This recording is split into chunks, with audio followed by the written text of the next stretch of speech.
Hello everyone, welcome. My name is Caleb, and today you join with me in my Fiat 124 Spider Abarth. And today is a very special day because it is the first day of my road trip to the Formula One Miami Grand Prix. I'm so excited to go on this trip. It's been something that I've been wanting to go on for a long time, ever since I first got into Formula One. And to be able to do it in my Fiat is literally a dream come true. So as you can probably tell from my sweatshirt, I am Team Red Bull, Team Max Verstappen, and I love Checo Perez as well. They're an awesome dynamic duo. I can't wait to get down there and cheer them on from the grandstands. So without further ado, let's hit the road and cue the music.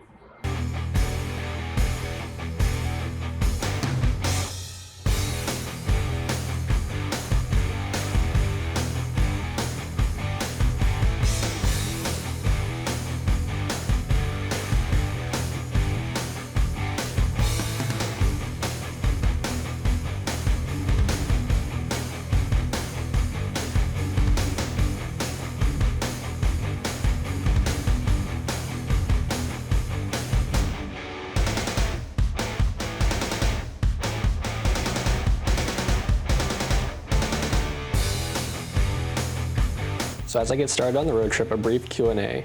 So why am I driving to Miami? Well, the biggest reason is because I was inspired by another YouTube channel called Everyday Driver and their road trip series where they took a Nissan 300ZX and a Porsche 928 to various points across the country. As I watched these videos, I thought to myself, it'd be pretty cool if I could do something like that with my car and my Fiat, but I would just have to find the right avenue to do it in.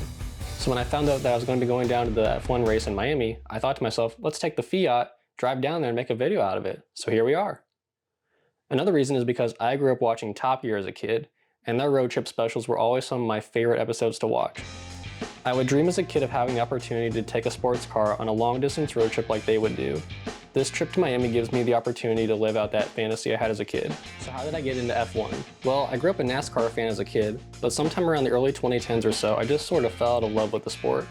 It just wasn't as exciting to me as it was when I was a kid. My first experience with F1 was when I got invited over to a friend's house to watch the 2016 Canadian Grand Prix, and it definitely piqued my interest in the sport.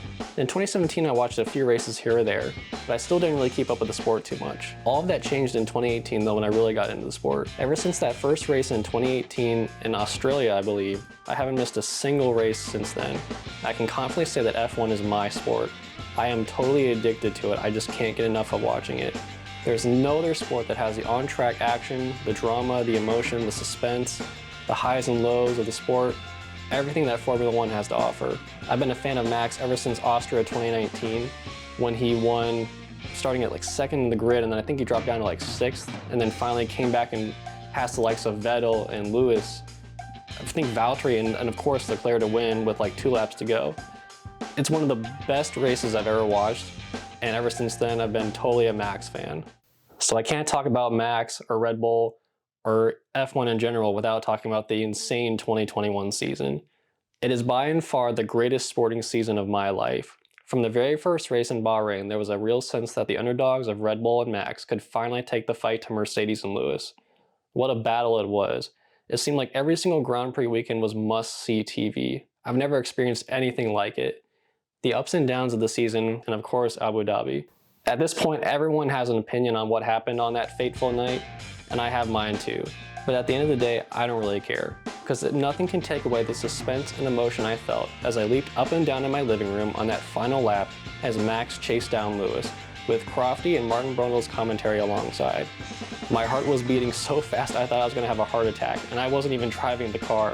It was insane to watch, and I've never been so happy to see Max cross the line first. It was insane. So what am I going to be doing down in Miami? Well, I'm going to be giving you guys in the mornings my predictions for the day, what I'm looking forward to, and then in the evenings I'm going to give you guys my reactions to what happened during each day. So look forward to that. Good morning everyone, welcome. Today is day 2 of the Miami road trip. Going to be heading down from here in Atlanta all the way down to Miami today. Going to be getting in. And I'm getting ready, I'm getting excited for the Grand Prix weekend starting tomorrow, so let's hit the road.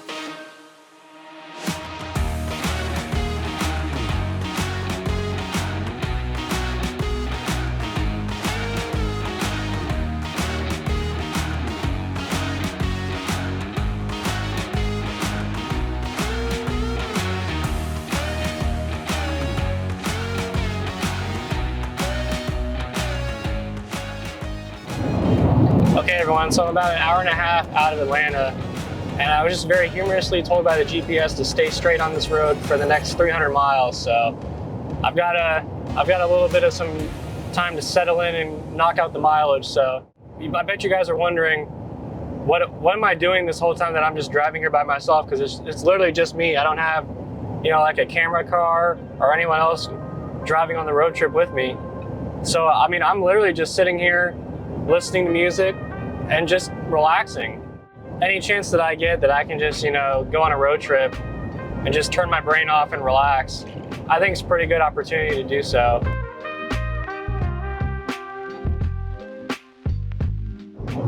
So what kind of music have I been listening to? Well, my personal taste is pretty much anything from the 60s, 70s, 80s, and a little bit of 90s. I'll even do like the 50s too. Today, I'm listening to primarily some old school blues. And so I readied myself for the long haul. I entered Florida and still had around 6 hours or so till I got to Miami. So I kept my head down and drove through the miles. This was pretty much my view, just open highway littered with semi-trucks and trees on either side. Amazingly, I was still doing pretty good with very little soreness in my body, and the Fiat was just eating up the miles. Mile after mile and song after song ticked by as I slowly made my way from North Florida down to South Florida. I could feel the anticipation of reaching Miami growing inside of me. After a long day, I made it to Miami and enjoyed the cool evening while I waited for the next day to come. Today's Friday, so it's the first day. Free practice sessions 1 and 2 to come later today. I'm so excited to be here. Got my F1, got my Red Bull gear on, and so quick rundown of what I think is going to happen today. First off, I'm interested to see what's going to happen. Who's going to be. I believe that Max and Checo are going to be at the top of the timing sheets in the first 2 free practice sessions. I think it'll be a close weight battle between Leclerc or Alonso for the 3rd spot and the quote-unquote podium of the top 3 in the timing sheets, but we'll have to see. Maybe even one of the Mercedes drivers could get in there, but I think it's definitely going to be Red Bull 1, 2, and then Alonso or Leclerc, maybe even Sainz or Hamilton or Russell for that 3rd spot. Between Max and Checo, personally I would love to see Max keep his dominance, keep going at the top spot, but Checo is the master of the street circuits lately, so it'll be interesting to see what happens. Fingers crossed for Max though. We'll just have to see what happens. So where am I going to be sitting? Well, my seats are in Turn 1 East Grandstand. So I'll have the Hard Rock Stadium on my left, and then the track will be right on my right. So I'm going to have a really good view of all the overtaking action. And I'm right next to where they do the podium sessions. So when they open up the track on Sunday and they do the driver's podium, I can literally just get out and run right over there and see the podium session. And fingers crossed, it'll be Max at the top step. But I'm looking forward to it. I'm so hyped. I'm just hanging out right now at the room where I'm staying at. They don't open the gates till around noon, and it's it's 10:49 right now, so we've got a little bit of time left. Got a good night's sleep last night. I'm ready for today. I'm super excited, a little bit anxious just to get there and experience it. Gonna buy a lot of merchandise, gonna get some good food. Looking forward to it. Okay guys, so day 1 in the books of the Formula 1 Miami Grand Prix, FP1 and FP2. And oh man, was it a crazy, crazy day. First off, FP1, we had the shocker of Mercedes going 1-2 with Leclerc picking up 3rd place in the timing sheets. I was very surprised to see this. I was expecting that Red Bull, would be at the top, like I said, my predictions today. But I think what we saw is a lot of track evolution. Drivers were complaining a lot about dust on the track. From what it looked like, I saw a lot of people going wide into Turn 1. So I think that was a bit of a contributing factor to that. But nevertheless, Mercedes came out on top. And then in FP2, we had Max on top with Leclerc and Sainz picking up the last 2 spots. And that was what I kind of expected it to be. I'm surprised Checo didn't get up there. He was doing pretty good. He locked up a few times as well, I believe. But yeah, so I think he came home in P4 on the timing sheet, possibly, I believe. But regardless, that was kind of the order that I expected. So it's looking good. Max is looking in a good spot going into the weekend. We'll have to see what happens in FP3 and in the quali sessions tomorrow. What was my thoughts on the F1 experience, because I'd never been to F1 before. I've been to NASCAR events, but I've never been to F1, and oh man, just the stuff that you can do at the track, the atmosphere, the experience, it's insane. There's music, it's just a huge party. I was in turn 1 east in the grandstand, so I saw a lot of, you know, the cars coming down the home straight and the turn right, and oh man, they just come out of nowhere. And the next thing you know, they zoom into your view, hit the brakes, and then they come around the corner. And just the rest of the experience being at the track, seeing the tons of people that were there on a Friday. I can only imagine what it's going to be like for the weekend sessions, Saturday and Sunday. And the food, oh, I had this insane Cuban sandwich, and it was so good. It was insane. And then I got some gear that I'm going to be wearing tomorrow. I'm just at a loss for words at how insane today was. It was such an awesome day. I mean, it was a day that I dreamed of ever since I bought my ticket back. I believe I got it in December. And I mean, oh, I can't wait to be back at the track. It's Saturday, so that means it's qualifying day and FP3 day. So what are my expectations, or what are my predictions for today? Well, I think we're going to see some more Red Bulls at the top of the timing sheets in FP3. I would honestly probably expect to see Max, the same order as FP2, Max and Leclerc, and then Sainz again at the top 3. But, you know, Perez could sneak in there, Alonso, maybe even one of the Mercedes too. It's always kind of a give and take with the practice sessions. You never really know what kind of different programs the teams are running and stuff like that. So for qualifying though, this is the big thing. What do I think about qualifying? So I'm going to give you guys a top 5 prediction for qualifying. So I think, I'm a little biased here because I'm a Red Bull fan, but I think Max is going to be on pole. And then I think it's going to be Leclerc and Sainz, followed by Perez. And then I'm going to go Alonso for P5. So Max, Leclerc, Sainz, Perez, and then Alonso for top 5.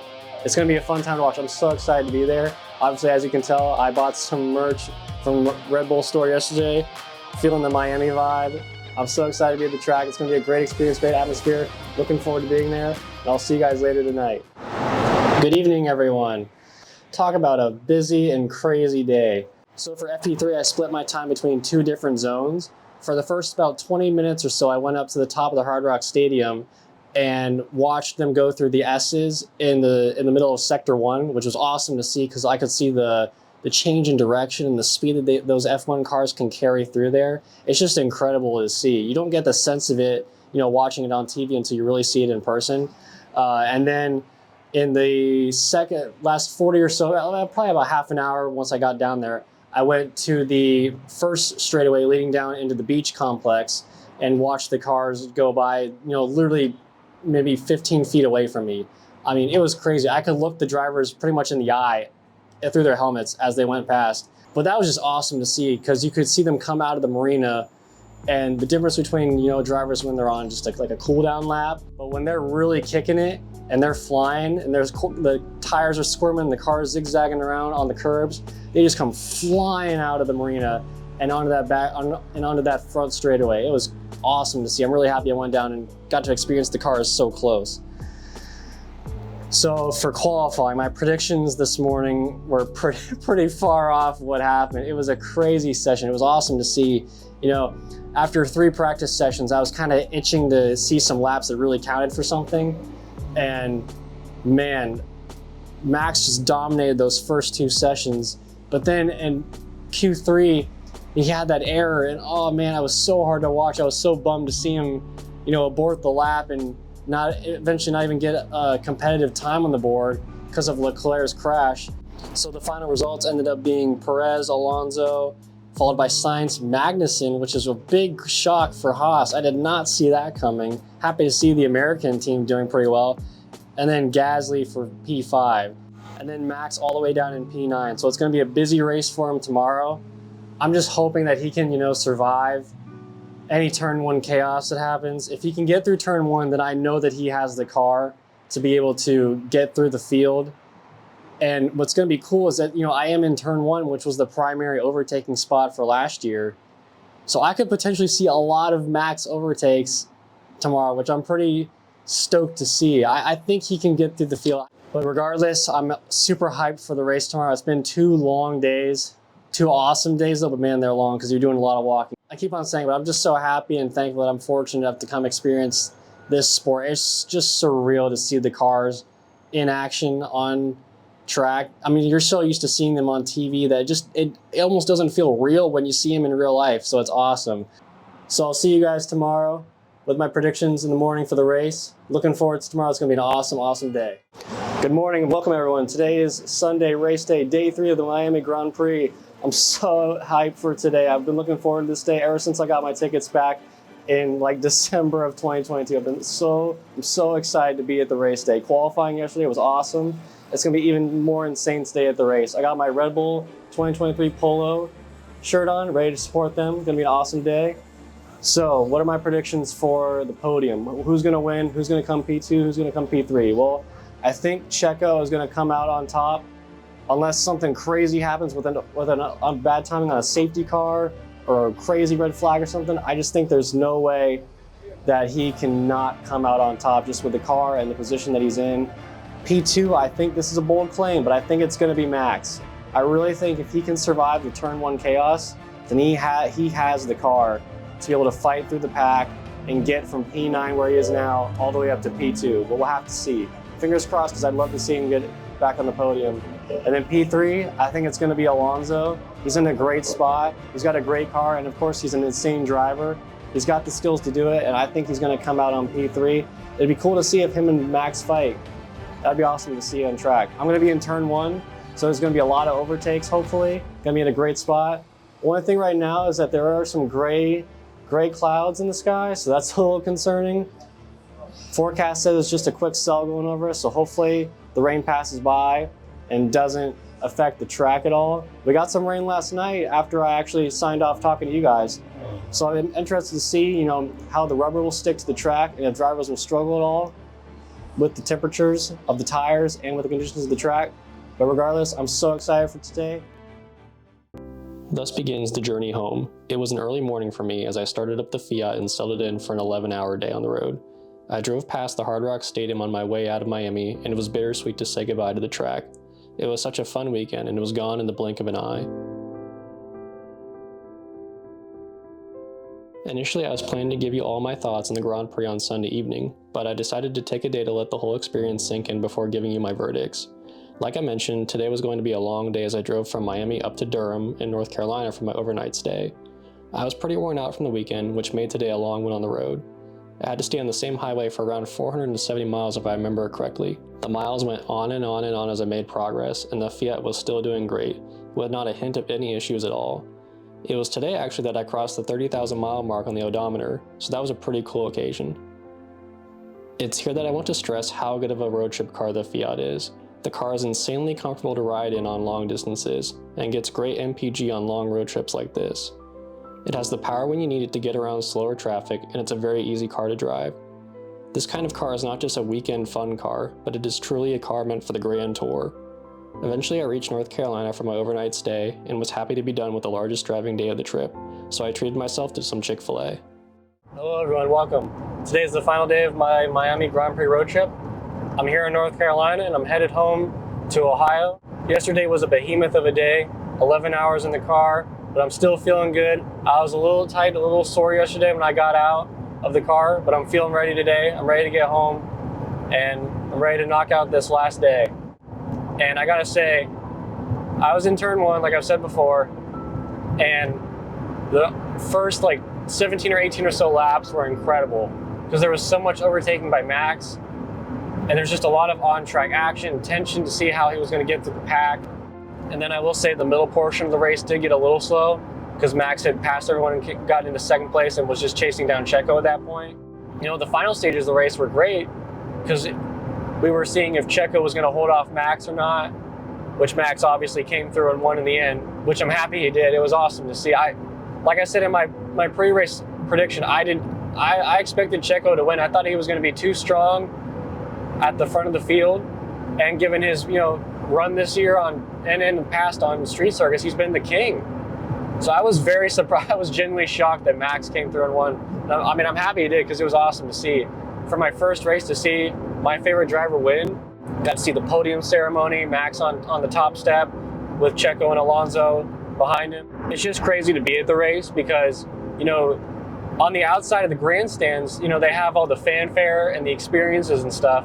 But then when you step up onto your grandstand and you see the track, it's almost like you stepped onto a different planet because it's all just asphalt and the infrastructure and the huge Hard Rock Stadium is right there. And you gotta it takes a moment you gotta soak it all in. It's just incredible to see. I will say another great part of the race was I got to witness Max's double overtake into turn 1 live. And it literally happened right in front of me. It was insane. Easily the best moment of the race for me. It was awesome. You know, I personally, I love the Miami track. I think it's awesome. I love it. But I think the track can be improved a little bit just to make the race a little better.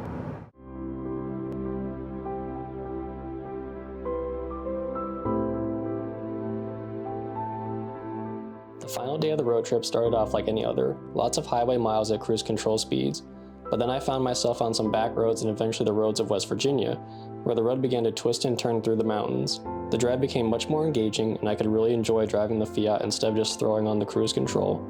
It also helped that I had a good view to look at instead of just a flat horizon. At long last, I crossed the bridge that connected West Virginia and Ohio and was finally in my home state.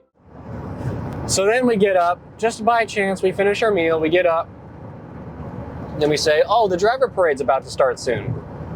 We're not really in a good area to go get close to them. Let's see if we can maybe find a place to find them. So we walk over to one of the bridges that goes over the track. I think it was turn 3 or whatever. And I'm maybe 20 feet away from the catch fence. So I'm a little distance away from the track. And I hear they put the drivers in classic cars, whatever, like Jaguar, old Corvette. And all of a sudden I see the first car come along and I'm like, I wonder who it is. And all of a sudden I hear Max Verstappen look in my direction and say, hey guys. And I'm like, Max, you're my hero, Max. And of course he drives by. He probably didn't even, pay 1 ounce of attention to me because he's doing his own thing. But to hear my hero potentially say, hey guys, in my direction, that just made my year. I mean, I'm sure he probably wasn't even talking to me, but it's that, it's that illusion of being a fan that you think they're talking directly to you. So, and it was the thing, just by chance, we happened to finish our meal, we walked over, we got there just in time as they were coming around, and I got to hear Max Verstappen talk in my direction. And I know that may sound, prideful or whatever, but that you can't put a price on an experience like that. I will say the best part of actually driving the car just happened a little bit ago. I was in Ohio, I was on a road pretty much all by myself except for other people in oncoming traffic. And the sky was as blue as could be and the right song came on the radio. And I thought to myself, man, I just can't wait till I can do another road trip like this and experience it with friends again or even family too. And I think at the end of the day, that's why car enthusiasts like us, that's why we take road trips, is because, for a lot of the time you're in traffic or you're just on the freeway eating up mindless miles. But every now and then you get the right song at the right time with the right view and you got the right car and it just makes it all worth it. Well, everyone, I just wanted to say this road trip was awesome. I'm home finally at last. I'm so thankful and fortunate to my God that I was allowed to go on this road trip and show and experience it with you guys and show you what it was like to go. I can't recommend the experience enough. If you have any interest in Formula One, definitely check out a Grand Prix weekend. Miami, Coda, Las Vegas, or even if it's in a different country, check them out. It's so much fun. You won't regret going there. You'll have the time of your life. I know I did. Once again, just can't say how much fun I had. Look forward to more road trips coming in the future. I have a few more planned this year that I want to go on, and I definitely want to go back to Miami next year. Thank you once again for watching. All glory to God. God bless. Have a good one.